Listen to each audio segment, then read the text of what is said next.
All right, good afternoon, everybody. Just wanted to give you guys a quick update on the cold air that's coming in, plus the transition to a wintry mix that we're expecting later tonight.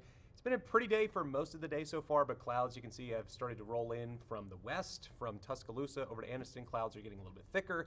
We're pretty warm outside, relatively speaking, upper 60s and low 70s, but temperatures are pretty quickly later tonight going to be starting to fall like a rock. Already starting to see that rain move in from the west. You can see those light showers extending from Blount County all the way down towards Tuscaloosa County right now.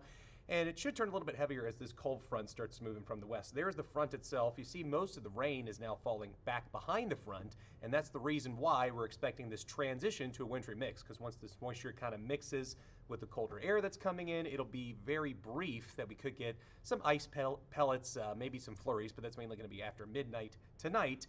Before sun or after sunset and before midnight is when the rain should turn a little bit heavier all across the area. Here's 9 p.m. That rain extending really from state line to state line, from the state line with Georgia over to Mississippi, and it'll be kind of heavy at times before midnight. But once that front really passes through, you start to see that pink there showing up near our northern counties. That's where we're expecting that transition to happen, really from after midnight to before sunrise early tomorrow morning. But the good news is that drier air is going to kind of help to erode away any chances of this really accumulating on the ground. So we're not really expecting any major impacts from this. This will just be a very light event, if anything, and it shouldn't really affect travel. I think at most you'll probably expect some ice to develop on your windshield, and that's really about it. But the main story is going to be just the wind chills, because with the 15 to 25 mile per hour winds, we could be waking up to single-digit wind chills in our northern counties near places like Hamilton and Cullman, and the rest of us seeing wind chills in the teens early tomorrow morning. But and then beyond that, it's not going to be much relief, because we'll still see wind chills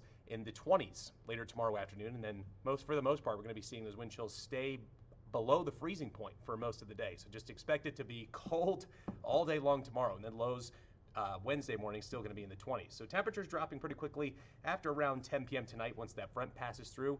But yeah, that's just the main thing you got to prepare for, is this cold air that's really going to be coming in. So here's a recap of everything. That rain's coming in tonight from after sunset to before midnight, switching to a wintry mix, although no major impacts expected from that. And then those sub-freezing wind chills stay with us all day long tomorrow. So be ready to bundle up.